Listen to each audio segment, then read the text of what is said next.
Bom, essa é mais uma aula do nosso curso, né, promovido pela Abrage, pela Transparência Internacional Brasil, com o apoio da Fundação Konrad Adenauer.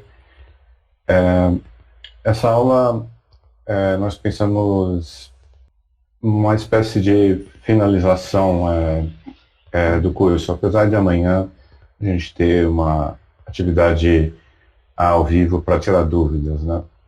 Mas hoje a gente vai passar alguns exemplos para vocês de investigações possíveis, baseados em casos reais, que já foram noticiados, mas a gente consegue, de certa forma, fazer uma engenharia reversa em certos pontos que foram mostrados pelos jornalistas do Brasil, e, obviamente, esse tipo de conhecimento pode ser replicado em inúmeros outros casos semelhantes, né, que vão acontecer no futuro. E também eu preparei uma apresentação para falar um pouco desses conceitos gerais de investigação ampla que a gente viu no curso, né.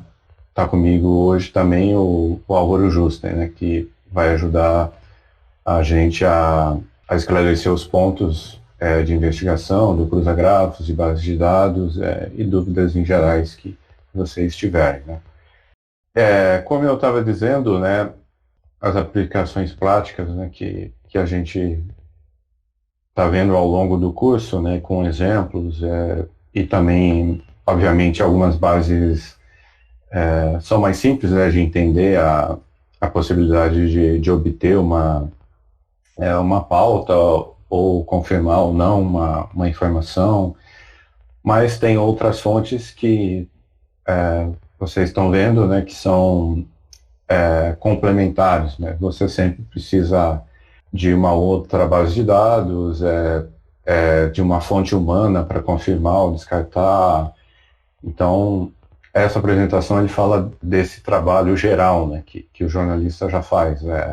Obviamente, algumas das coisas aqui, talvez alguns colegas mais experientes podem ter uma visão já disso bem estabelecida, né? Mas alguns outros colegas que são mais iniciantes na carreira, eu espero que essa apresentação também ajude vocês. Então, o que a gente entende, né, de investigação é um ciclo, né? E obviamente isso o número de fontes que você vai usar, se vai ser fontes mais digitais ou mais fontes humanas, isso vai variar de cada reportagem, de cada investigação, né? Mas eu acho que esse ciclo de fontes tradicionais, fontes de dados e checagem, basicamente é ofício do jornalista, né? E a gente vai detalhar eles um pouco mais agora. Eu acho, né, que as fontes tradicionais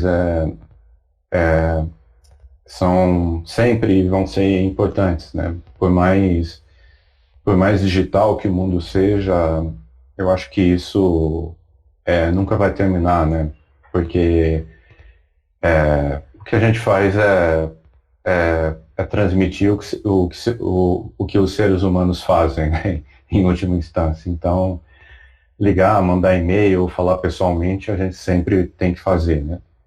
E, obviamente, né, pessoas envolvidas no caso que você tem interesse, sempre tem que ser ouvidas, pesquisadores, né, isso é bem interessante, determinados assuntos você pode nunca ter ouvido falar ou não tem a informação de quais outras pessoas interessadas naquele assunto, né, então pesquisadores podem ajudar nisso, né, na pandemia da Covid-19 a gente cansou de ver isso, né, inúmeros médicos, epidemiologistas, conversando com jornalistas e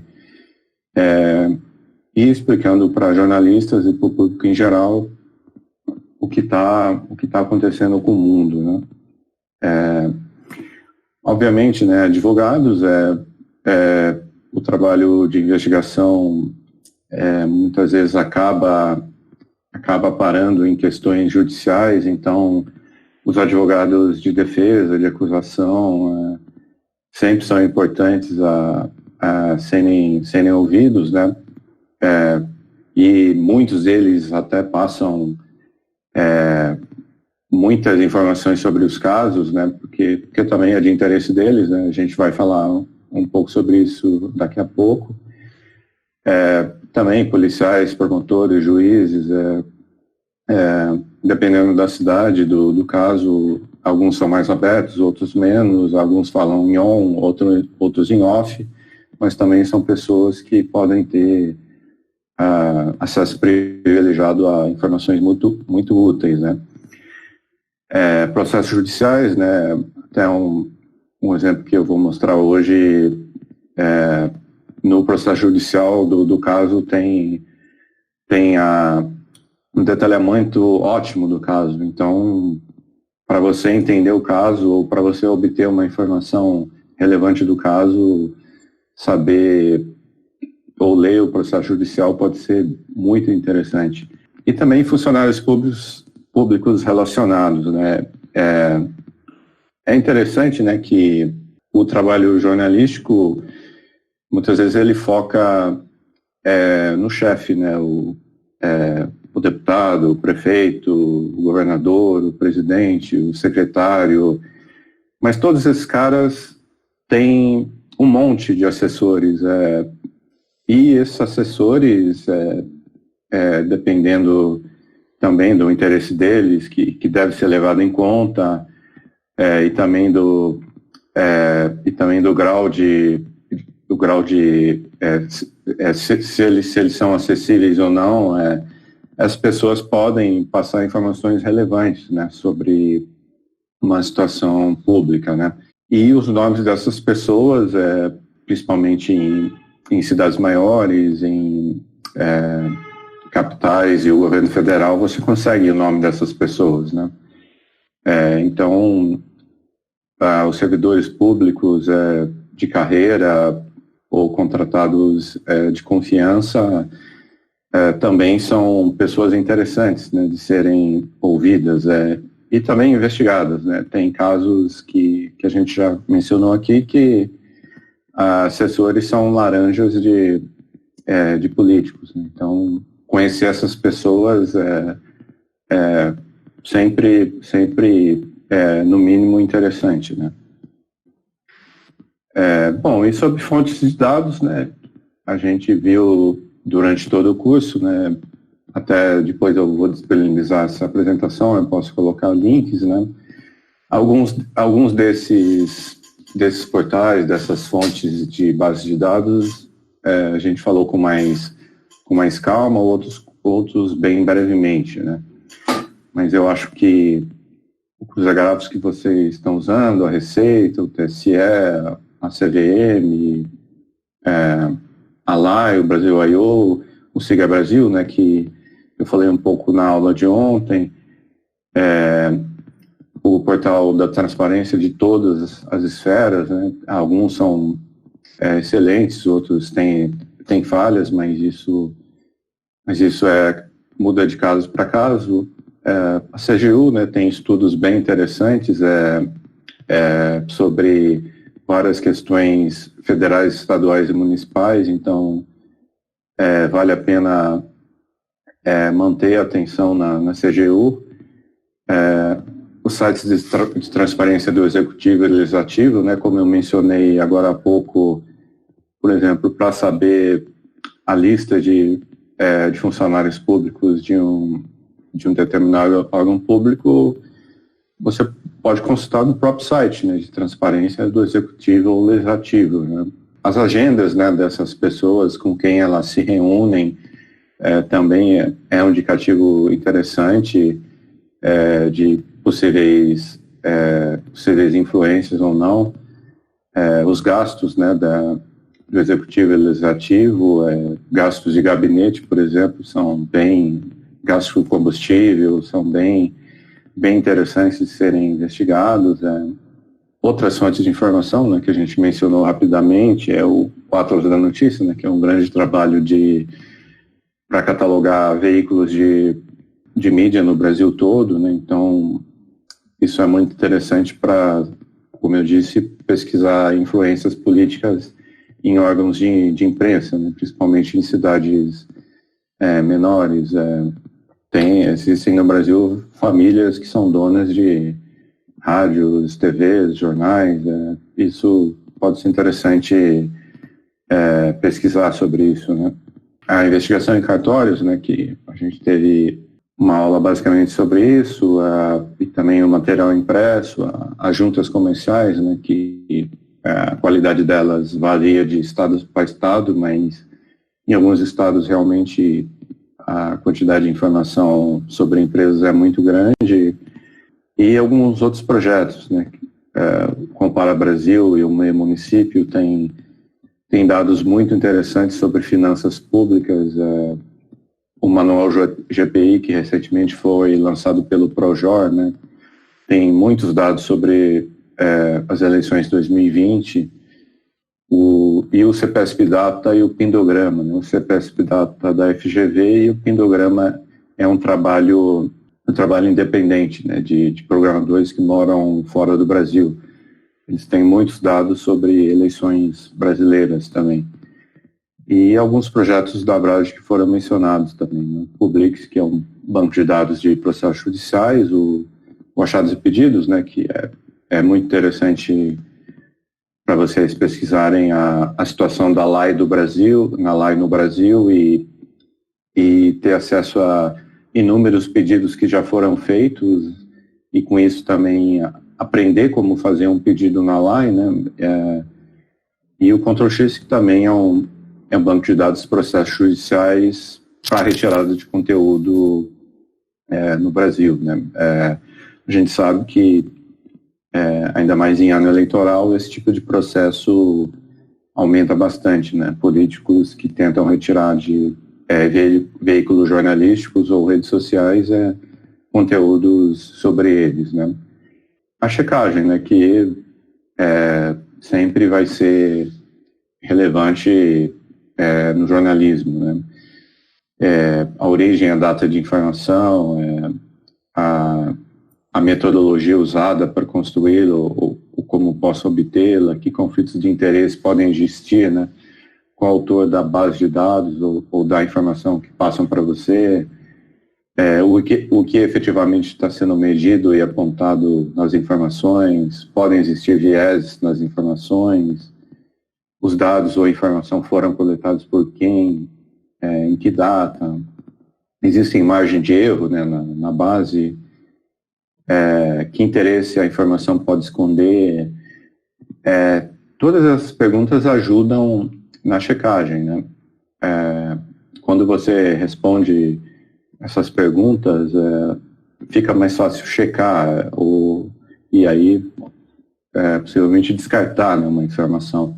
E também, né, a gente, vocês viram em aulas passadas o trabalho jornalístico, principalmente quando ele envolve dados, muitas vezes ele vai envolver, né, matemática e estatística. Não necessariamente matemática avançada ou estatística complexa, mas coisas mais básicas ou fundamentais, né, mas que já podem mostrar uma visão muito importante, né, de um fato, como média, moda, mediana, desvio padrão.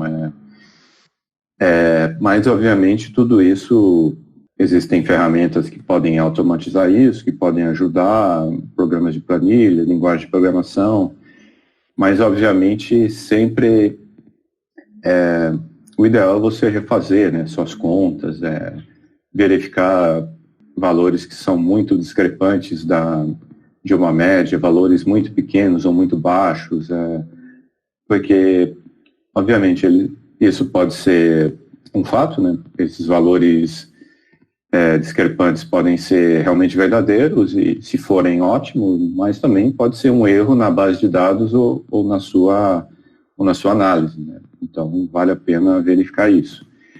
E sempre, se necessário, peça ajuda, né? Para colegas mais experientes, para organizações de jornalistas, enfim. Porque a gente já viu, né, nesse curso, grandes reportagens, grandes trabalhos não são feitos só por um jornalista, né? Principalmente quando envolvem diferentes bases de dados muito grandes, são colaborativos, né? Várias pessoas dividindo tarefas, criticando um trabalho do outro, né? E sempre, né, eu acho que alguns pontos importantes, né, que a gente está vendo muito, né? As pessoas em empresas homônimos, né, sempre ter cuidado com isso, endereços de locais também, se o endereço está correto, ou se você pesquisa o endereço por imagem e a imagem está desatualizada, e tudo isso leva, o que já foi dito, a gente derrubar uma pauta dezenas de vezes, né? É o trabalho de jornalista, né? Até você chegar numa pauta boa, é muito comum você descartar várias antes, né? E isso realmente é o que significa um bom trabalho jornalístico, né? Quando você refina a busca, a investigação, na maioria das vezes você consegue um bom trabalho, né? E, como a gente sempre repete, né, informações de base públicas, ou até informações de bastidor ou de fontes, raramente você consegue uma informação que vai fazer todo o seu trabalho. Na maioria das vezes, ela é o ponto inicial para você complementar com outras bases, outras informações, outras pessoas, né? E também a gente sempre repete, né, indícios de condutas ilícitas, né, devem ser sempre checadas, com fontes e mais informações, e também, né, o fato de uma pessoa ser investigada, aí talvez num caso jamais estabelecido, não necessariamente significa que ela é culpada, né? Então, sempre é bom ter cuidados, sempre, mesmo se a pessoa é investigada, fazer as checagens, ouvir mais partes, e também nisso o contraditório, aí entra o contraditório, né, que deve ser ouvido, né. A minha apresentação foi essa, e agora eu queria falar um pouco de um caso que eu mostrei na aula de ontem, né, que trazia o caso do Chico Rodrigues, né, que ficou famoso no Brasil inteiro por um motivo ruim, né, ruim para ele e ruim para as pessoas em geral, né. Eu acho que o Brasil não fica uma década sem um tipo de escândalo desse, né. Então eu queria abrir o PDF do Chico. Até, obviamente, vocês podem abrir aí também, né? Ele está na aula de ontem, né? A base de saúde pública 3, né? Então, acho que é melhor compartilhar também, que eu posso mostrar. E também, Turicas, esse caso, ele vai ter bastante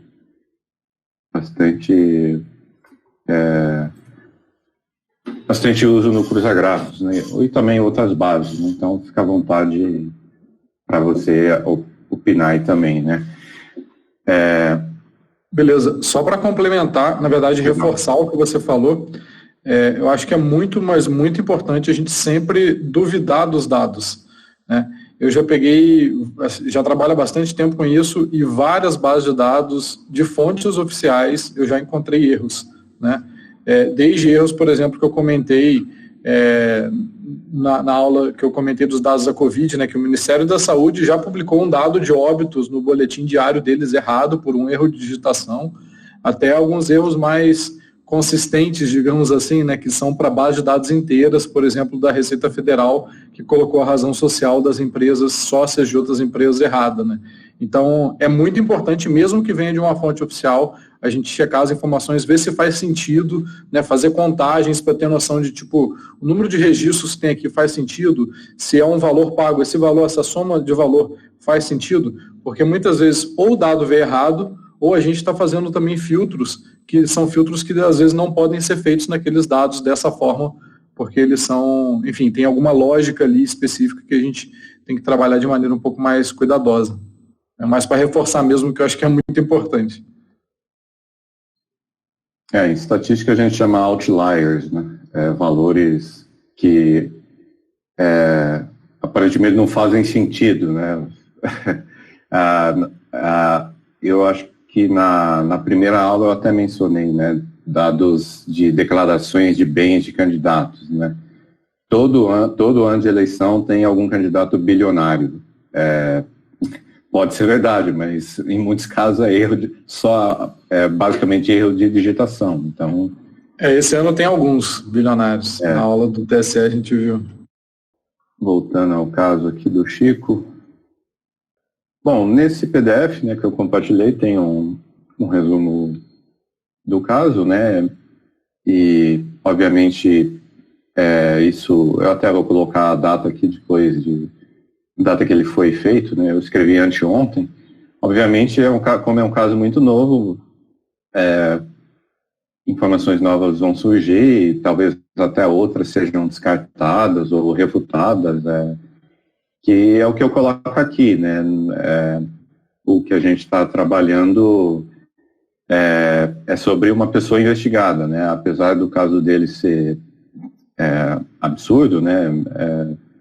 Talvez não se encontre os indícios necessários, ou ele, talvez, de uma forma espetacular, consiga provar que foi tudo mal entendido, né? Enfim, não cabe a gente, aqui como instrutor, falar sobre isso, né? Mas o que está disponível até agora, né, e a gente tem que o caso envolve as emendas que ele apresentou, né?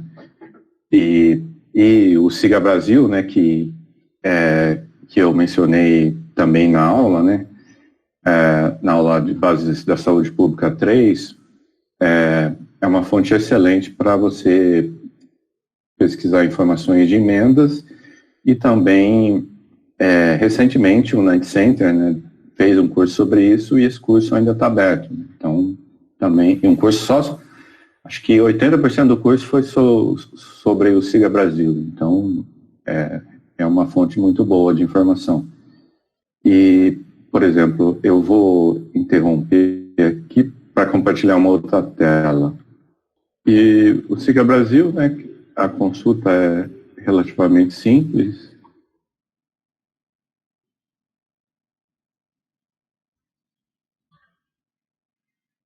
Painel emendas. Dependendo do dia e da hora, ele pode demorar um pouco.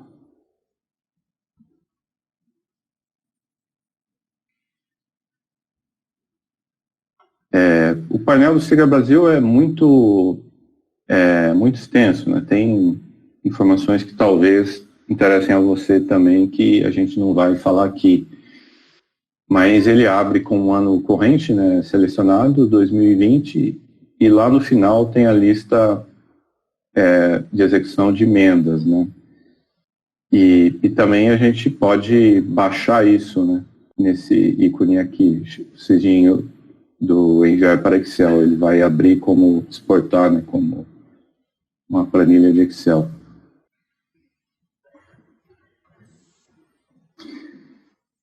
E aqui está bem fácil, né, de a gente ver. E aqui a gente detalha tudo isso, né, no PDF. Então, Francisco de Assis Rodrigues. Aí tem as emendas dele em 2020, né? E a gente pode ver que E ele é da comissão do Senado, né, relacionada à Covid-19, então faz sentido, né? Então as emendas dele, esse ano, todas têm relação com saúde, né, com Covid-19. No exemplo que eu coloquei no PDF, eu me detive nessa que, ao que parece, ela tem o maior valor e já foi executada, né, pelo que está aqui, mas essas outras emendas também podem valer a investigação, né? Então essa aqui começa com que tem o final 06, né? E a gente vai ver que esse 06 é o número da emenda, basicamente. E aí, no portal da transparência, tem uma área só sobre emendas parlamentares, né, que podem ser consultadas. Inclusive, o histórico, né, que é bem interessante também. Mas dá para achar pela home. Não, é seção dados abertos. Então, portaltransparência.gov.br/download de dados. E aqui você vai na seção emendas parlamentares. Isso é atualizado diariamente, né? Então, é um arquivo relativamente grande. Aqui o encoding, né, que é a coisa chata de abrir PDF.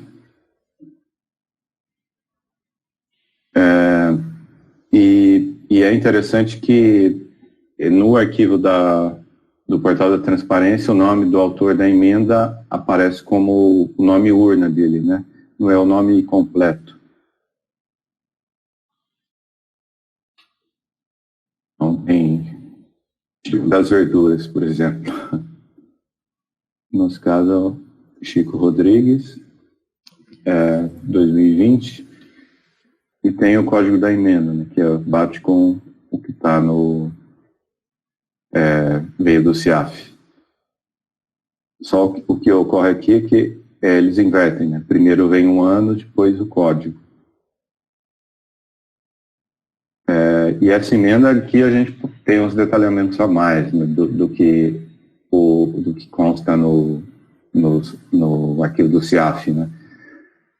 O código do autor da emenda, né, 4143, então o Chico Rodrigues tem esse código, é interessante manter esse código. O código da emenda, né, que é o 6, a emenda 6 para ele nesse ano, né? A destinação, né, a região, o nome da subfunção, o valor empenhado, o valor pago. Então, com esse número 6, a gente pode acessar o portal de transparência e descobrir uma outra forma de detalhar isso. Então, esse link do portal da transparência, ele possibilita o detalhamento de emendas, né? Detalhamento de emendas parlamentares. O período já está certo, né? 2020. E o que a gente precisa colocar é o nome do autor, né? Que no caso, aqui também usa o nome urna do cara, não o nome completo. E o código 4143, que eu disse para vocês. Então, no caso, a emenda 6, né? Se eu apertar detalhar, vai vir os documentos relacionados. E se eu acessar o documento de empenho, de pagamento, né, eu tenho um detalhamento maior ainda. Então, eu sei que esse dinheiro ele foi para fundos municipais, né? Se fosse um fundo um fundo federal, eu poderia chegar no fornecedor final e receber esse dinheiro, né? Mas fundo municipal, infelizmente eu tenho que acessar os sites estaduais ou municipais, né? Que eu até coloquei aqui, o site de transparência de Roraima, E anteontem acho que estava fora do ar, não sei se ou estava um pouco lento. Tá aqui. Enfim, não é um site tão amigável, mas parece que tem bastante informação. Eu não cheguei a fazer a navegação para descobrir a destinação desse fundo municipal, né? E também eu acho que obviamente cada investigação, cada caso, se não existir a informação nos portais de transparência, você pode acessar lá, né, em último caso. E também, no caso aqui, tem um município que ele tem o portal da transparência. Então, também,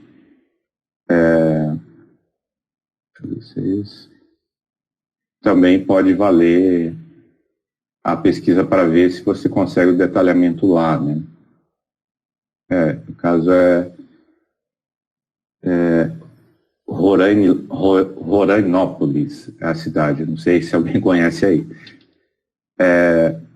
Também eu posso descobrir mais sobre as despesas do município. Eu não entrei nessa investigação, nesse detalhamento, para achar a despesa, o fornecedor da emenda, né? Porque nesse caso já existe o fornecedor que aparentemente, no caso, é apontado como uma empresa com relações com o senador, né? Mas, obviamente, em todos esses fundos, os fundos municipais que foram listados que eu até fechei aqui, todos os fundos municipais que foram listados no portal da transparência, eles podem ser investigados, né? Porque possivelmente pode existir outros fornecedores com relações com o senador, né? E também com outros políticos, né? Nesse caso não envolve só o senador Chico Rodrigues, né? Mas, nesse caso, a empresa citada como possivelmente com tráfico de influência é essa Quantum Empreendimentos. E essa empresa, Turicas, é interessante que a gente vai ver, é uma empresa que mudou de nome, então é outra dificuldade para a investigação jornalística. Porque se a gente acessar ela na Receita Federal, ela tem outro nome, apesar do CNPJ não ter mudado. Isso pode ocorrer, né, Turicas? A empresa muda de nome, mas na base da Receita vai estar certo, né? Talvez demore um pouco para atualizar tudo, mas em licitações públicas, eu vou mostrar daqui a pouco, às vezes vai aparecer o nome velho da empresa. Sim, inclusive pode acontecer também do nome fantasia da empresa, né, que é o nome pela qual ela é conhecida aí nas mídias, ser bem diferente da razão social, né? E isso pode acabar dificultando também encontrar. Por isso que é bom sempre olhar para o CNPJ. No caso dessa empresa, hoje o nome dela é Baum Empreendimentos. O nome formal dela lá em Roraima, na Avenida Benjamin Constant. Mas só que nos contratos que ela tem lá no governo de Roraima, ainda está sendo usado o nome velho dela, que é Quantum Empreendimentos. O porquê isso está sendo feito? Um descuido do funcionário público, o banco de dados que não foi atualizado, ou foi feito de vontade própria mesmo, para talvez esconder algo, a gente não sabe, mas no contrato está Quantum, mas o nome verdadeiro dela é Baum, né?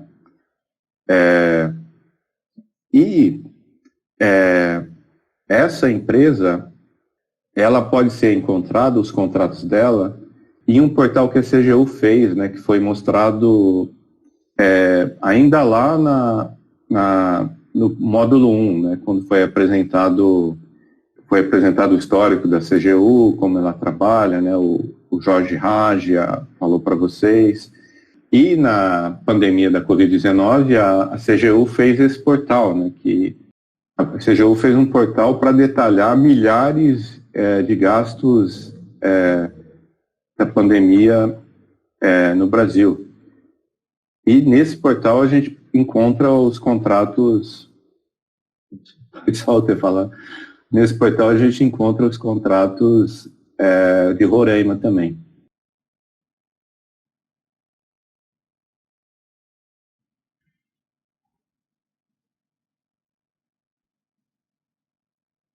Eu acho que eu sei o que é, gente. Ele está abrindo o Power BI, né? É um link dinâmico, então até eu vou corrigir isso no PDF que eu coloquei para vocês. Eu tive que acessar uma notícia do governo federal falando do lançamento desse portal. E nesse link tem o Power BI, que é um link dinâmico, né? Não é fácil de ser descrito, né? Então a gente tem que colocar o link direto ou explicar como chegar nele, né? Bom, nesse painel já dá para fazer algumas pesquisas interessantes, né, que foram mostradas lá na primeira aula, né? Por exemplo, para comparar preços, para ver o que mais está sendo adquirido em determinados estados ou municípios, ver se tem possivelmente sobrepreço, né? Selecionar de novo. Mas também, como foi esclarecido, né, a CGU ela publica essas coisas a partir de dados que ela recebe, né? Então, infelizmente, pode ter casos que os municípios simplesmente não enviam, né? Então, é um ponto interessante de pesquisa, mas não é o ponto final, né? E nesse item P5, ele tem onde eu queria chegar, em Roraima. Os dados utilizados nessa análise em constante atualização e disponíveis. Então, também, essa planilha que eu vou abrir agora, amanhã ela pode estar mudada, já tem mais informações. Mas esse arquivo tem milhares de informações sobre compras, despesas sobre a pandemia da Covid-19, do Brasil inteiro. E de uma forma bem, a gente vai ver, de uma forma bem detalhada e fácil de pesquisar. Roraima, aí se eu favorecido, se eu procurar Quantum, realmente ela está aqui. E aí é o louco, né? É o mesmo CNPJ, mas está o nome velho dela, né? Quantum Empreendimentos. E tanto que em muitas reportagens que a gente está vendo sobre o caso, as pessoas estão falando Quantum, porque obviamente é o que está em contrato, é o que está em base de dados, né? Quantum. Mas o nome formal da empresa já é outro, né? E realmente tem contratos grandes, né? Esse daqui de 4 milhões. Então essa base que está no painel de contratações relacionadas à Covid-19 da CGU é muito interessante para fazer pesquisas relacionadas à Covid-19. E voltando ao PDF, né, a Quantum, as investigações que o Ministério Público fez, que a CGU fez, elas descobriram uma relação dessa empresa com uma assessora uma assessora do senador. E, como eu estava dizendo, determinados sites de servidores públicos de transparência, eles trazem informações de servidores. Então, o Senado ele tem isso. Eu posso saber quais são os servidores do gabinete, né? E isso pode ser muito interessante, né, para uma investigação. Aqui eu estou procurando o ano 2019, os servidores em 2019. E essa Samara era servidora dele, no gabinete dele, comissionada. E no caso eu posso também, o Senado ele tem isso de ano a ano, posso saber os servidores no ano atual também, né? Que a Samara já não é mais assessora, né? Até é uma coisa interessante ver, né? Se ela foi desligada recentemente ou faz tempo já, né? E se foi recentemente, talvez por causa do caso, né? Bom, mas resumindo, né? Essa Samara, ela é casada com uma pessoa que é cunhada de um dos sócios, né? Da empresa, o Roger Henrique Pimentel. E também esse Jean Frank, que é o marido dela, que dá para ver pelo Facebook isso, né? Os perfis dele e dela, também é uma pessoa já envolvida em alguns casos de corrupção, né, lá em Roraima. Esse caso também, aí outra fonte bacana de informação, muito desse caso está na decisão disponível desse caso no STF. E um resumo muito bom, com pouco juridiquês. A petição 9.218. Aqui tem uma descrição muito boa do caso, da Samara, da relação de parentesco dessa empresa, né? Que aqui, aqui é chamada de Quantum, de Quantum também. Até aqui está errado, né? Porque deve estar assim no hospital, né? Os valores, o hospital onde esses produtos foram usados, né? No caso, envolvem testes, né? Então, obviamente, em muitos casos você não vai ter uma decisão judicial ainda disponível, ou às vezes ela pode estar em sigilo. Então, talvez não seja uma fonte disponível sempre, né? Mas tem casos que a decisão traz o caso, uma descrição ótima do caso, né? E se você conhece o advogado do caso, e se está em sigilo, talvez ele possa enviar para você o processo, né, para você ler. Bom, então sobre esse caso do Chico, eu acho que é isso principalmente, mas como eu estava dizendo, é um caso em desenvolvimento, né? Então ele vai mudar muito ainda, coisas novas vão aparecer, mas o que eu mostrei nesse pequeno documento de certa forma agora é fácil fazer isso, né? Que o caso já está na mídia, que a gente tem os documentos, mas eu espero que isso seja de certa forma didática, né? Para mostrar como você, usando várias fontes, se fosse um outro caso, ou um caso que ainda não foi revelado, você recebeu uma dica, você poderia fazer esse tipo de pesquisa, né? Em processos, redes sociais, a lista de servidores, descobrir graus de parentesco, tudo isso é relevante e interessante, né? E também, no Cruzagrafos, eu vou mostrar agora algumas informações desse caso, que podem também ser descobertas, né? Vou compartilhar de novo.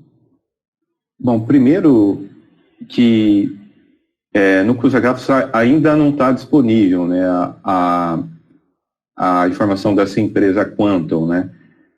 E nem sobre a Balme, né? Mas é interessante que, nesse caso, já tem algumas coisas que você já consegue ver lá, como a Samara, né? Que é a ex-servidora do senador. Para ver as empresas que essa Samara tem lá em Roraima.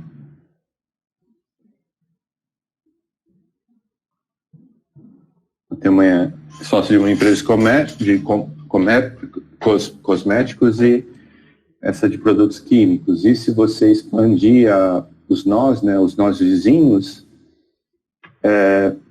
a gente vê que ela é sócia, opa, fechei aqui, ela é sócia do marido dela, né, que também a gente vê que foi candidato também, né. Esse iconezinho aqui essa ficha é de candidato, então ele foi candidato a deputado federal. é mais um item interessante para descobrir sobre esse cara, né? Quem é esse Gianfranco Padilha em Roraima, né? A gente já viu que lá na decisão do STF tem alguns detalhes sobre ele, alguns casos que ele já foi envolvido, mas se eu sou de Roraima, ou se eu tenho interesse por esse caso, já dá para ver que é um cara que é interessante descobrir mais sobre ele, né? E também, possivelmente, descobrir o que são essas empresas, né?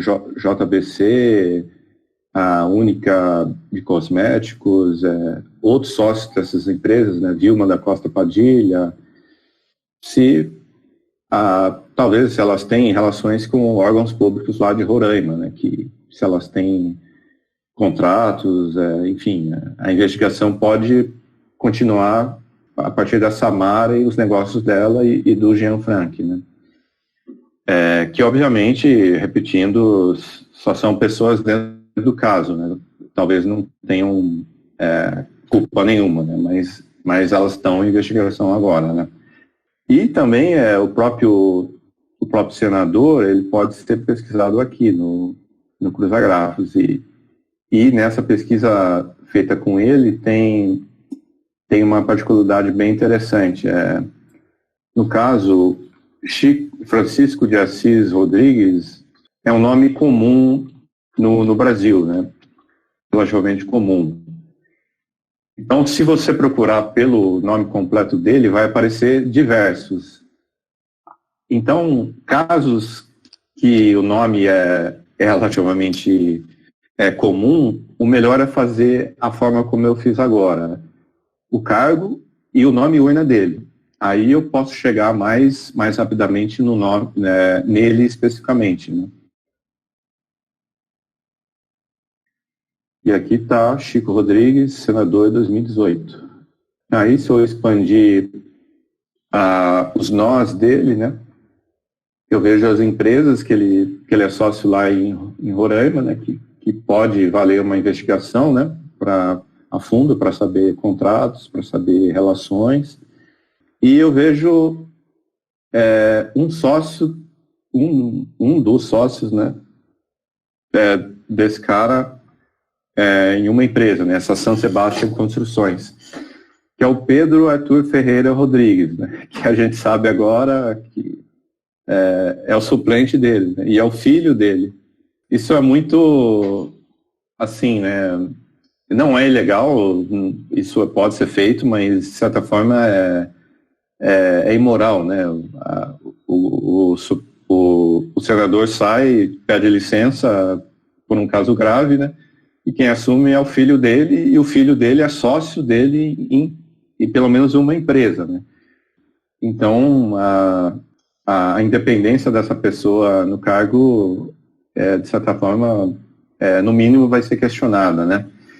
Esse Pedro também agora, como vai ser, né, senador de fato, também eu posso pesquisar mais coisas sobre ele, né, expandindo os nós a partir dele. O único que veio a mais foi nessa Autoastral Produções, né, que não sei se é uma empresa de entretenimento, enfim. E o sócio dele nessa empresa é Patrícia Maria Ferreira Rodrigues. Aí precisa ser pesquisado, não sei se é irmã ou mulher dele, enfim. Mas o que eu quero mostrar é isso, né, que era um político, talvez para quem não acompanhasse Brasília de perto ou não conhecesse a região norte, relativamente desconhecido no Brasil, né? Mas a gente está vendo na Receita, no Cruzagrafos, no portal de transparência, na base de dados da CGU, pesquisando a lista de assessores no gabinete dele. Você pode, né, construir um conjunto de informações que talvez sejam relevantes, né, para aprofundar mais ainda a situação dessa pessoa, né? Então, eu acho que isso pode ser relevante numa investigação. Então, gente, eu queria ver se vocês... bom, primeiro, Turica, não sei se quer complementar alguma coisa. Não, acho que é isso. Já reforcei a questão da verificação dos dados, né? E, bom, na verdade tenho sim para complementar. Tudo que você falou e tudo que a gente falou também durante o curso, né, todos esses dados, obviamente, alguns estão disponíveis, outros a gente tem que fazer pedido de acesso à informação, mas, de certa forma, para trabalhar com eles, a gente vai precisar saber usar algumas ferramentas, né? Seja utilizar um software de planilha, seja, por exemplo, conseguir fazer alguma coisa talvez um pouco mais avançada, como eu mostrei lá na aula dos dados do TSE, né, em que a gente consegue consultar milhões de registros ali usando SQL. Então, acho importante frisar que mesmo sabendo, né, quais são esses caminhos que às vezes são tortuosos para chegar nos dados, também é importante investir tempo em aprender a utilizar essas ferramentas e essas técnicas de jornalismo de dados. Aí tem vários cursos, né, que podem ajudar vocês nisso, mas é muito importante também porque como a quantidade de dados é cada vez maior, é importante a gente conseguir lidar com esses dados, né, de maneira mais simples, mais rápida, mais eficiente também, até para não ficar um trabalho muito manual que, de certa forma, pode gerar erros, né, com a probabilidade maior do que se a gente conseguir fazer de maneira um pouco mais automatizada. Abrir para vocês, né? Vocês podem também fazer questões ou falar de casos que talvez vocês queiram que a gente tente pesquisar aqui agora, ou na aula, ou na live de amanhã também, né? A gente pode voltar a esses casos, mas na aula inicial do Cruza Grafos também a gente trouxe esse PDF, né? Com vários casos, exemplos recentes ou nem tão recentes sobre empresas e pessoas públicas brasileiras, né? Que você pode fazer a consulta no Cruza Grafos, né, para ver relações de interesse, de relações no mínimo suspeitas, né? Então é também um documento que vale a pena ser lido e dá para ser, os passos podem ser replicados, né, por vocês para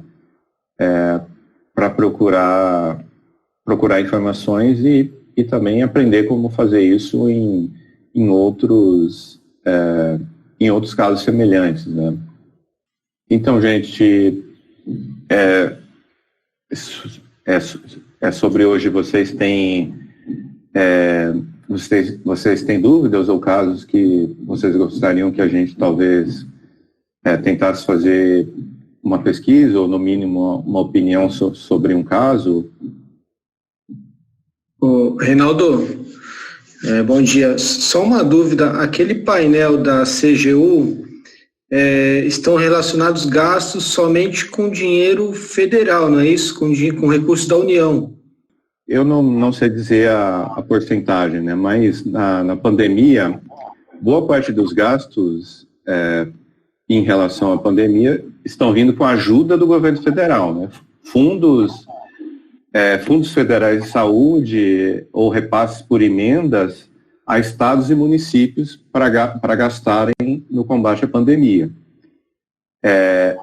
Então, apesar do dinheiro ser federal, o uso que aquela planilha da CGU traz são com fornecedores locais, né? Mas também municípios que têm uma situação financeira um pouco melhor, ou estados com uma situação financeira um pouco melhor, aí sim eles podem ter recursos próprios para combate da pandemia. Mas a gente sabe a situação econômica do país e também a gravidade da pandemia, ela demandou recursos federais, grandes recursos federais. Então, a grande maioria dos gastos públicos de combate à pandemia, a origem é federal. Mas aí, obviamente, os fornecedores são estaduais e locais, né? Certo. A minha dúvida é que assim, o Tribunal de Contas do Estado de São Paulo tem feito relatórios mensais, e aqui no município onde eu atuo, o tribunal apontou o seguinte, que os gastos feitos com recursos da União e do Estado são com preços menores do que aqueles feitos com recursos próprios do município. Não sei exatamente o porquê disso, mas o mesmo produto, o mesmo fornecedor é comprado a um preço com recursos federais, e com outro preço com recursos próprios, né? Não sei se talvez porque a fiscalização com recursos federais seja maior. É exatamente isso. Os municípios e estados, eles são obrigados a prestar contas desses gastos que têm a origem externa, né? O recurso externo. Eles são obrigados a prestar contas disso, né? Sim. Então a fiscalização é maior mesmo. E os órgãos de controle em determinado município talvez não sejam tão isentos ou tão fortes quanto a CGU teria capacidade de fazer, né, por exemplo. E também os municípios têm medo que isso realmente acontece, tem medo que eles fiquem sem recursos se efetivamente for provado que o recurso federal foi usado de forma incorreta, né, porque essas penalidades já costumam ocorrer no Brasil. Todo ano a gente tem operações da CGU ou relatórios da CGU que tornam determinados municípios, eu esqueci o termo técnico, mas é como se o município ficasse impedido de conseguir determinados recursos por um período, ou ter que ressarcir os cofres federais em um dado período, né?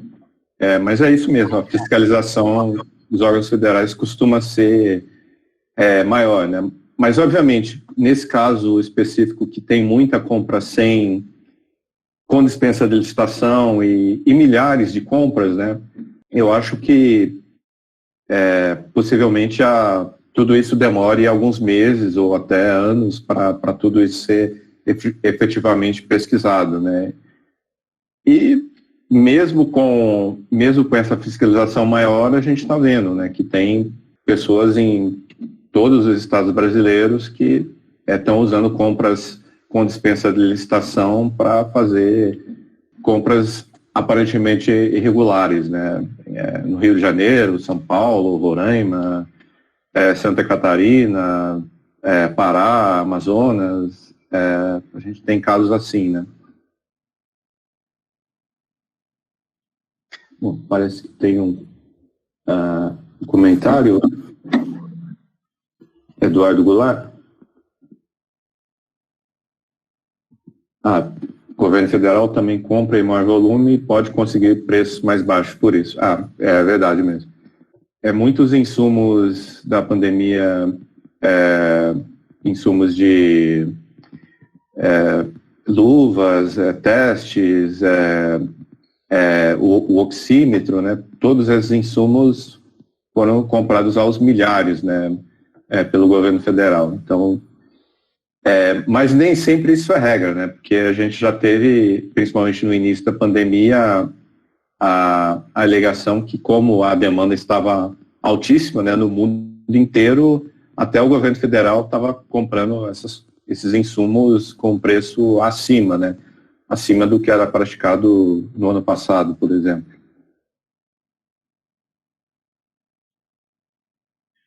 Reinaldo, tem uma pergunta. Tudo bem? A minha pergunta é a respeito de ferramentas, né?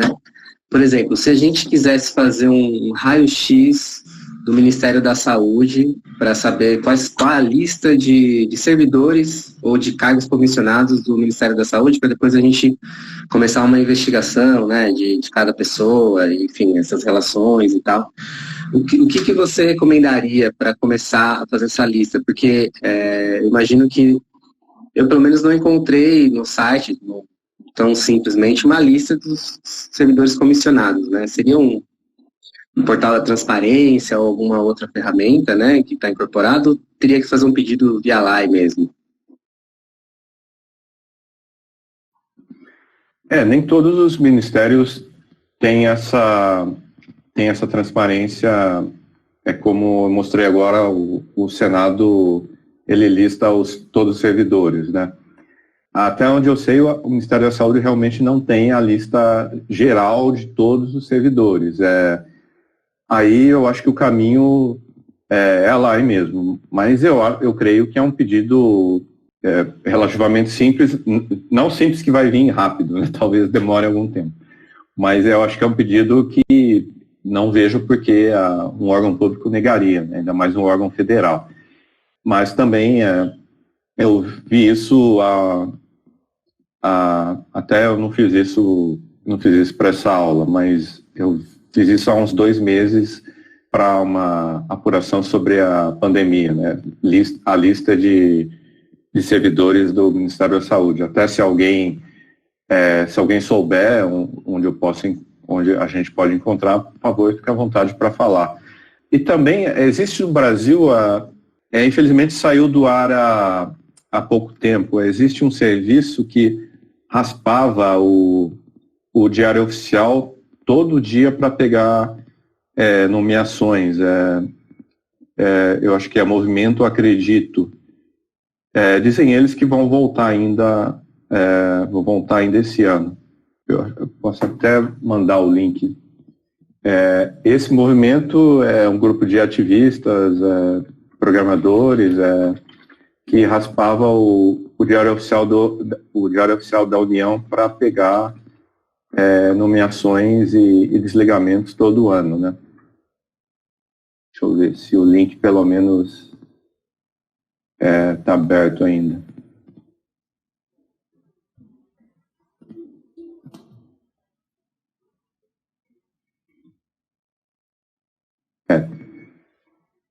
O link está aberto, mas o serviço que eles faziam parou, né? Eles mandavam por WhatsApp um informe diário sobre as nomeações. Mas talvez existam outros, eu não sei, mas o Movimento Acredito era uma forma. E também, né, ver Diário Oficial é outra forma bacana de ver nomeação ou exoneração de pessoas, né? O Gustavo, ele colocou aqui, com relação às ferramentas que podem auxiliar nas análises de dados e investigações, além do BD Browser, que é SQL, quais outros programas recomendo para usar grandes bases e fazer raspagem? Python e R, né, basicamente, né, Turicas? Mas acho que todo mundo pode aprender, é muito legal programar, mas a curva de aprendizado não é tão rápida, né? Acho que é isso, né, Turicas? Sim, existem alguns outros programas que são mais específicos, assim, né? Então, por exemplo, dependendo do tipo de web scraping, pode ser que o webscraper.io seja uma boa solução, assim, para fazer algumas pequenas raspagens. Enfim, eu acho que cada caso vai ser um caso, né? Depende muito do tipo de dado, do tipo de site que você tiver que acessar, mas eu acho que ter conhecimento de programação, seja de Python, seja de R, seja de outra linguagem, com certeza ajuda muito o dia a dia de quem trabalha com dados, né? Não estou dizendo que vocês têm que ser, tipo, programadores profissionais, assim, de super avançados, mas até a forma de pensar muda um pouco, né? Para entender como os sistemas são construídos, e eu acho que isso, com certeza, agrega bastante, assim, na maneira de pensar algumas coisas e até para bolar estratégias de como pegar um determinado dado, o que fazer com ele e tudo mais.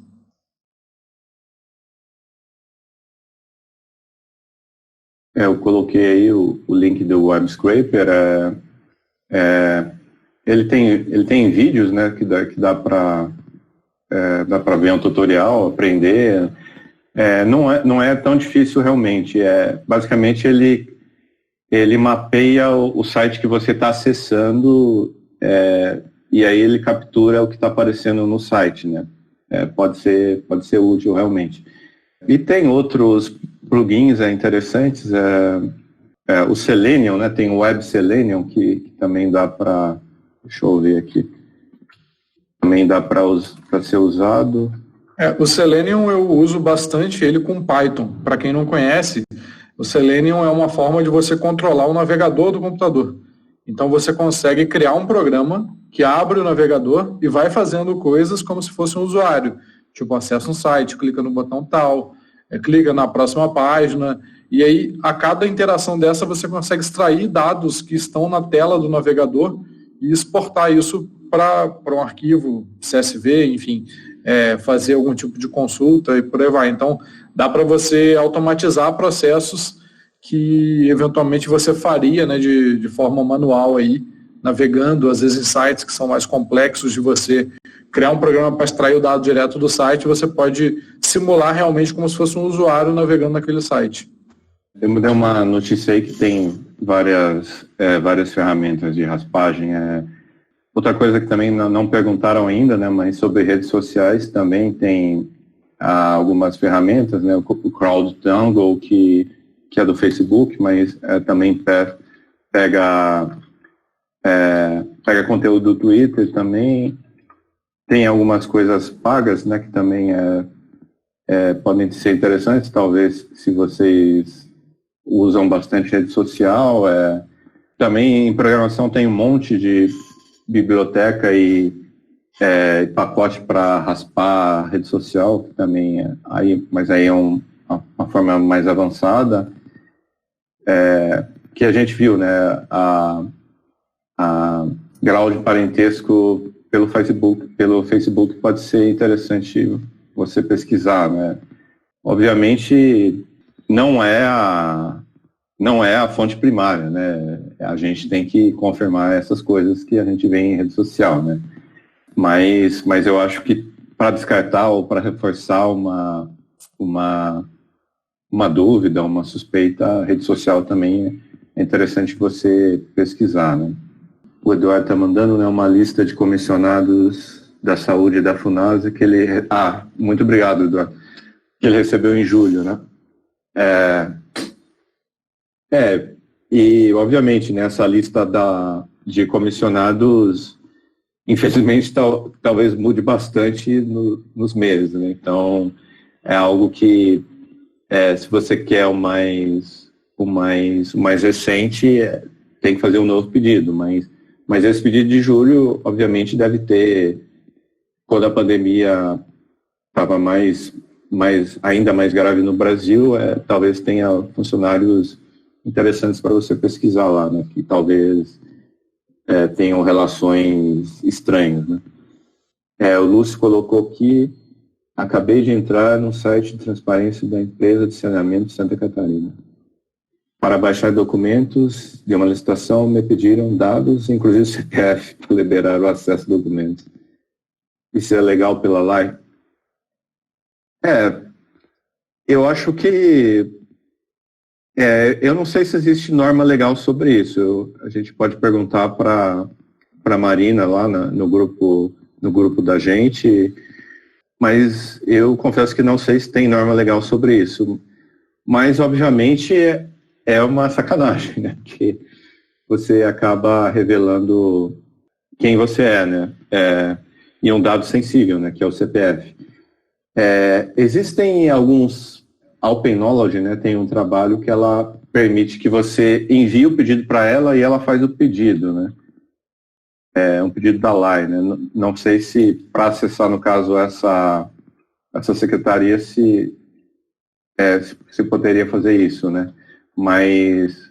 Na verdade, não é exatamente a Openology que faz. A ideia é a seguinte: se eu, por exemplo, que moro em Curitiba, preciso fazer algum pedido aqui, não quero colocar, né, a minha identidade aí disponível, sei lá, para os políticos da região, porque pode ser algo, né, que pode impactar negativamente no trabalho deles e tal, eu posso entrar com um pedido nesse sistema, e daí a Openology pede a algum voluntário que faz parte dessa rede no Brasil inteiro para fazer o pedido. Pode ser alguém, sei lá, do Ceará.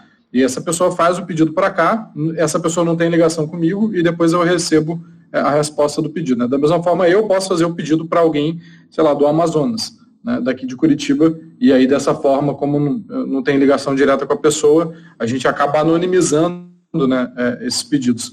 Isso é algo que quem trabalha, né, com acesso à informação já tem brigado assim, um tempo, né, para que os pedidos possam ser feitos de maneira anônima também. Isso eu acho que é algo bem importante para a gente ter proteção, né, de quem está querendo investigar. Uhum. Esse projeto chama Queremos Saber, né? Eu coloquei no chat o link aí. Acho que é uma alternativa muito bacana para quem quer fazer pedido de forma anônima, né? Mas o Elton colocou aí, a lei só vê a exigência da motivação do pedido, né? Então talvez isso a gente pode reforçar com a Marina, mas talvez isso já esclareça, né? Que eles poderiam pedir o CPF lá em Santa Catarina mesmo, apesar de ser uma coisa bem não ilegal, mas eu acho que não condiz com o princípio de transparência, né?